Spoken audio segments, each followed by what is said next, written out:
WhatsApp guys, कैसे हो आप सब। So I hope you all are fine. तो हम लोग परसेंटेजेस चैप्टर के LOD 1 के क्वेश्चंस कर रहे थे एंड अब हम करने जा रहे हैं उसका question number 26। So let's read. The population of the village of Gavas is 10,000 at this moment. It increases by 10% in the first year. However, in the second year, due to emigration, the population drops by 5%. Find the population at the end of the third year. If in the third year the population increases by 20%। तो देखो, जब भी कोई question हो जिसमें increase और decrease बताया percentage में, तो हम परसेंटेजेस का सम करके टोटल में से माइनस कर देते हैं, है ना। जैसे टोटल 10,000 की पॉपुलेशन थी, फिर 10% से बढ़ गई, फिर 5% से कम हो गई एंड फिर 20% से बढ़ गई। तो 10 - 5 that is 5% plus 20 that is 25%। तो 25 से इंक्रीमेंट हम 10,000 में दिखा देंगे। बट क्वेश्चन में क्या है, 10% से जब पॉपुलेशन बढ़ी, फिर उसके बाद जो बैलेंस आया उसमें से 5% घटी और फिर जो सम निकल के आया उसमें से 20% फिर बढ़ी। तो जब ऐसा होता है कि जब वो बैलेंस होता है फिर उस पर परसेंटेज अप्लाई होता है, तो हमें एक फॉर्मूले से क्वेश्चन सॉल्व करना होता है। एंड वो बेसिकली एक फॉर्मूला भी नहीं है, एक बस ट्रिक है, उसे याद कर लो। तो हम क्या करेंगे, पहले तो हमने इनिशियल पॉपुलेशन लिख ली 10,000, ठीक है। अब हम मल्टीप्लाई करेंगे किससे, जितनी भी परसेंटेज इंक्रीज या डिक्रीज हुई है उसे 100% में से ऐड या सब्ट्रैक्ट करके। जैसे पहले हुआ है इंक्रीज बाय 10%, तो 100 में से 10% बढ़ी है, तो 100 + 10 110% हम मल्टीप्लाई करेंगे। अब मल्टीप्लाइड बाय, अब क्या हुआ है, 5% से कम हुई है ना। तो फर्स्ट ईयर में तो 10% से बढ़ गई, लेकिन सेकेंड ईयर में क्या हुआ, 5% से ड्रॉप हो गई। तो 100 - 5 95% हम मल्टीप्लाई करेंगे। अब मल्टीप्लाइड बाय, फिर क्या हुआ, थर्ड ईयर में 20% से बढ़ गई, तो 100 + 20 दैट इज़ 120। तो जो भी हमारा इंक्रीज और डिक्रीज हो रहा है वो 100 में से ही होगा, तो 120/100। अब इसको सॉल्व करोगे तो हमारी करंट पॉपुलेशन आएगी आफ्टर द थर्ड ईयर, ठीक है। यही क्वेश्चन में पूछा है, find the population at the end of the third year, है ना। तो अगर पूछा होता at the starting of the third year तो फिर हम यहीं तक अप्लाई करते हैं, ठीक है, क्योंकि थर्ड ईयर में ये हुआ है तो उसके एंड में फिर ये अप्लाई होगा, राइट। तो इसे सॉल्व करो, 2 0 से 2 0 कैंसिल, देन ये भी जीरोस कैंसिल। 11 × 95 × 12, इसको सॉल्व करोगे तो आपका आंसर आएगा 12,540। Option number B is your answer. Now question number 27। Raju sells his goods 20% cheaper than Bharat and 20% dearer than Charan, ठीक है। डियरर मतलब होता है ज़्यादा, चीपर का उल्टा समझ लो, ठीक है। By how much percentage are Charan's good cheaper और डियरर देन भरत's। तो देखो क्वेश्चन बहुत ही सिंपल है। बोला क्या है, राजू जो अपने गुड्स बेचता है वो भरत से 20% कम दामों में बेचता है और चरण से 20% ज़्यादा दामों पे बेचता है ना, यही तो बोला है। अब बताओ कि जो चरण है वो अपने गुड्स कितने परसेंटेज चीपर या डियरर बेचता है देन भरत, ठीक है। तो लेट अस अस्यूम कि चरण जो अपने गुड्स बेचता है वो बेचता है 100 रुपीज़ में, तो चरण के 100 रुपीज़ में वो गुड्स बेचता है। एंड बोला क्या है, Raju sells his goods 20% dearer than Charan, मतलब 20% वो ज़्यादा दामों पे बेचता है चरण से। तो अगर चरण 100 रुपये के बेचता है तो राजू कितने के बेचेगा, 120 रुपीज़, है ना। कैसे निकाला, चरण के 100 प्लस 20% ज़्यादा, 20% ऑफ चरण, तो ये कितना आ जाएगा, 120 रुपीज़। अब भरत के कितने हैं, भरत का बोला है Raju sells his goods 20% cheaper than Bharat, तो मतलब राजू के कितने हैं, 120 रुपीज़। तो राजू जो अपने गुड्स बेचता है 120 रुपीज़ के, वो 20% चीपर है भरत से, तो मतलब वो 80% के बराबर है भरत के, राइट। कैसे, 20% चीपर मतलब 100 - 20 मतलब 80% के बराबर है वो बी के। तो 120 रुपीज़ जो हैं वो 80% के बराबर हैं बी के। इसे सॉल्व करोगे तो आपका आंसर आएगा B = 120 × 100 divided by 80, 4 × 30, 4 × 20 and 20 × 5, so 5 3s are 15।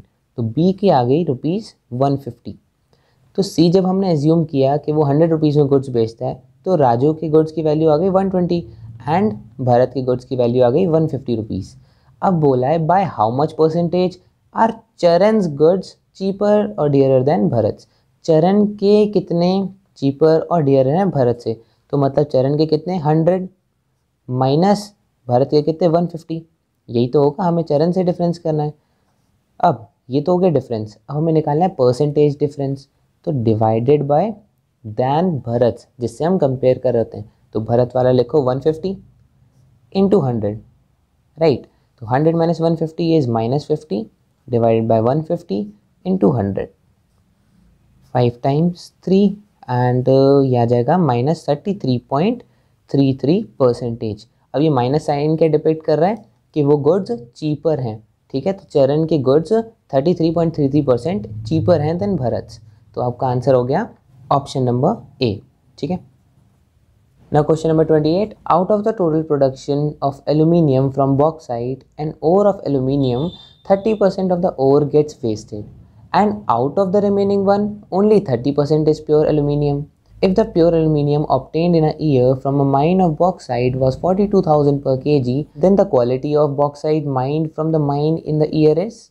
तो देखो क्वेश्चन बहुत सिंपल है एंड 27 वाले क्वेश्चन से रिलेटेड है, ठीक है। देखो कैसे, देखो टोटल प्रोडक्शन जो हुआ है एल्यूमिनियम का फ्रॉम बॉक्साइट, ठीक है। बॉक्साइट से एल्यूमिनियम का प्रोडक्शन होता है, एंड ओर ऑफ एल्यूमिनियम, जो बॉक्साइट है ना वो एल्यूमिनियम का ओर होता है, उससे एल्यूमिनियम निकाला जाता है। तो 30% of the ore gets wasted, and उसमें से 30% का ओर वेस्ट हो जाता है, and out of the remaining, अब जो रिमेनिंग बचा 30% इज़ द प्योर एल्यूमिनियम। अब जो रिमेनिंग बॉक्साइट बचता है उसमें से 30% ही प्योर एल्यूमिनियम है, और हमें क्या दे दिया, प्योर एल्यूमिनियम की वैल्यू दे दी 42,000। तो बताओ क्वांटिटी ऑफ बॉक्साइट कितनी थी पूरी। तो लेट्स से बॉक्साइट की क्वांटिटी थी x, ठीक है। अब क्या हुआ, बॉक्साइट में से 30% तो वेस्ट हो जाता है। अब मैंने वही बताया था जैसे पॉपुलेशन का हमने करा था 27 वाले क्वेश्चन में कि पॉपुलेशन डिक्रीज़ हुई है, तो कितनी डिक्रीज़ हुई है उतना परसेंटेज 100 में से माइनस कर दो। वैसे ही बॉक्साइट 30% वेस्ट चला जाता है, तो 100 माइनस 30 दैट इज 70% मल्टीप्लाई कर देंगे, राइट। अब आउट ऑफ द रिमेनिंग, ये आउट ऑफ द रिमेनिंग का मतलब है अब जो बचा उसमें से 30% ऑफ प्योर एल्यूमिनियम है, मतलब 70% और वेस्ट हो जाता है ना, तभी तो 30% प्योर एल्यूमिनियम निकलता है। तो 100 माइनस 70 दैट इज 30, तो 30% मल्टीप्लाई कर देंगे। एंड अगर यहाँ पर नहीं लिखा होता आउट ऑफ द रिमेनिंग तो हम 30-30 दोनों 60% लगा के माइनस कर देते, लेकिन क्योंकि यहाँ पर लिखा है आउट ऑफ द रिमेनिंग, इसका मतलब है कि जो बैलेंस बचा उसमें से 70% वेस्ट जा रहा है, तो हम फिर ये वाला मेथड यूज़ करते हैं। तो बॉक्साइट था टोटल x अमाउंट का, 30% वो वेस्ट हो जाता है एंड 70% फिर वो और वेस्ट हो जाता है, एंड 30% ही प्योर एल्यूमिनियम निकलता है। तो बॉक्साइट की टोटल अमाउंट है x, फिर क्या हुआ 30% ऑफ ओर गेट्स वेस्टेड, तो 100 माइनस 30 70%। अब मल्टीप्लाइड बाय फिर क्या होता है 30% ही प्योर एल्यूमिनियम बचता है, तो मतलब 70% और वेस्ट हो जाता है ना। तो 100 माइनस 70 दैट इज 30% हमने और मल्टीप्लाई कर दिया, फिर जो सम आएगा वो होगा प्योर एल्यूमिनियम, है ना। तो वो प्योर एल्यूमिनियम की हमें रेट दे दिया है 42,000 kgs। बस अब इससे x की वैल्यू निकालो, आपका आंसर आ जाएगा। तो x की value 42,000 multiplied by 100 divided by 7 3 जा 21 डिनोमिनेटर में, तो 21 times 2, 2000 multiplied by 100 that is 2 lakh kgs is your answer, option number B, ठीक है। इजी था ना। Now question number 29. In a class, 25% of the students were absent for an exam, 30% failed by 20 marks, and 10% just passed because of grace marks of 5. Find the average score of the class if the remaining students scored an average of 60 marks and the pass marks are 30, counting the final scores of the candidates. तो simply इन्होंने बोला क्या है, 25% बच्चे absent थे and 30% बच्चे 20 marks से fail हो गए थे, एंड 10% बच्चों को ग्रेस मार्क्स मिला था 5 का, तो जाके वो पास हुए, एंड रिमेनिंग जो बच्चे थे उनका एवरेज आया था 60 मार्क्स। तो फाइंड हमें करना है average score of whole class. तो पूरी क्लास का जब हम एवरेज स्कोर निकालते हैं तो हम कैसे निकालते हैं, हमें फॉर्मूला पता है, एवरेज स्कोर कितना होगा पूरी क्लास का, that is total marks divided by total students,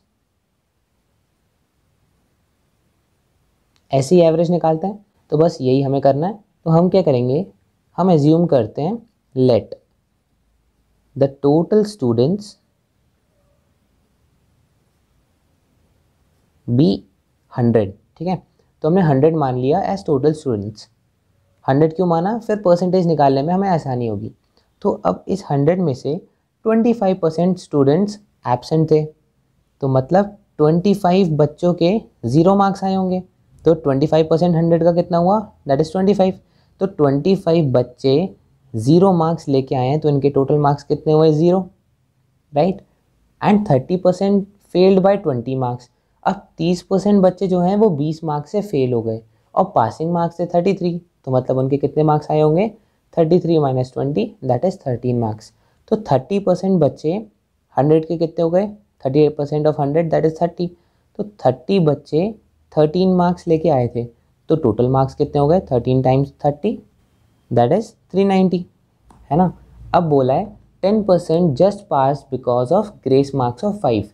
अब इस 5 से कंफ्यूज मत होना, 5 की कोई ज़रूरत नहीं है, बस ये बोला है कि 5 का ग्रेस मार्क्स दिया तो वो जस्ट पास हुए, मतलब उनके नंबर 33 आए हैं। 33 + 5 मत कर देना, वो बस ग्रेस मार्क्स दिए तब जाके वो जस्ट पास हुए हैं, मतलब उनके 33 मार्क्स आए हैं। कितने परसेंट बच्चों के, 10%। तो 10% ऑफ 100 10 होता है, तो 10 बच्चों के 33 मार्क्स आए हैं, तो टोटल मार्क्स इनके कितने हो गए, 330। अब बोला है if the remaining students scored an average of 60 marks. अब रिमेनिंग स्टूडेंट्स 60 मार्क्स लेके आए हैं, तो 25 + 30 + 10 ये कितने हो गए, 65। तो 65% तो ऑलरेडी हमने यूज़ कर लिया। टोटल बच्चे थे 100, तो 100 - 65 दैट इज़ 35% और बच्चे बचे। तो 35% 100 का 35 ही होता है, तो 35 बच्चे 60 मार्क्स लाए हैं on an average. 35 × 60 is equal to 2100 marks, ठीक है। अब इन मार्क्स का टोटल करो, कितना आ जाएगा, टोटल मार्क्स आ गए आपके 2820। तो एवरेज स्कोर कितना हुआ, एवरेज स्कोर था total marks divide by total students, तो total marks is 2820 divided by total students. तो टोटल स्टूडेंट्स कितने थे, 100, है ना। बट यहाँ पर एक कंडीशन है, इन्होंने बोला है counting the final scores of students, मतलब जो स्कोर्स आए हैं स्टूडेंट्स के वही काउंट होंगे, मतलब ये वाला काउंट नहीं होगा, ये पूरा कैंसिल हो जाएगा। हमें मतलब इन्हीं बच्चों से है जो लोग प्रेजेंट थे, तो सम तो उतना ही रहेगा, लेकिन बच्चे कितने हो जाएंगे, 75, ठीक है। तो 2820 divide by 75 is 37.6। So option number B is your answer. Easy था ना। Now question number 30, when 40% of a number a is added to another number b becomes 125% of its previous value, then which of the following is true regarding the values of a and b? तो ये तो बहुत simple question है and हम इसका already कर भी चुके हैं एक। So 40% of A when added to another number B plus B, तो क्या होता है, b becomes 125% of its previous value, तो इज इक्वल टू b कितना हो जाता है, 125% of its previous value into b। तो बस इसे सॉल्व करके आंसर फाइंड कर लेंगे। तो इसका एलसीएम ले लो, 100 40a plus 100b is equal to 125/100b। So 100 से 100 कैंसिल हो गया एंड ये 100 इधर लेके जाओ, 40a is equals to 25b। So a/b is equal to 25/40 that is 5/8। तो a/b 5/8 है, मतलब a की वैल्यू 5 एंड b की वैल्यू 8, तो मतलब b is greater than a। No this is wrong, a can also be greater than b। पता है कैसे, इसका मैंने आंसर ऑलरेडी दिया हुआ था, मैं फिर से बता देता हूँ। देखो हम एज्यूम करते हैं let a is equal to 50 and b is equal to 80। तो हम जब रेशियो निकालेंगे तो क्या आएगा, a/b is equal to 50/80 equals 5:8, है ना। तो इस सिचुएशन में तो b बड़ा है a से, b is greater than a, right. लेकिन अगर यहाँ पर मैं वैल्यूज़ ले लूँ, a is equal to -50 and b is equal to -80, इस सिचुएशन में a बड़ा है b से, है ना। लेकिन जब हम रेशियो निकालेंगे a/b दैट इज़ -50/-80, तो माइनस से माइनस कैंसिल, 0 से 0 कैंसिल, तब भी आंसर 5:8 ही आएगा, है ना। सी, तो दोनों ही सिचुएशन में 5:8 आंसर आ रहा है। तो the correct answer is option number D, either a और b can be true depending upon the values of a and b। So option number D is your answer. So that is it for the video. These were the answers from 26 to 30. I hope आपके समझ में आया होगा. कोई भी दिक्कत हो तो उसे कमेंट सेक्शन में मेंशन कर देना. एंड अगर वीडियो अच्छी लगी so don't forget to like, share and subscribe to our channel. And thank you so much for watching.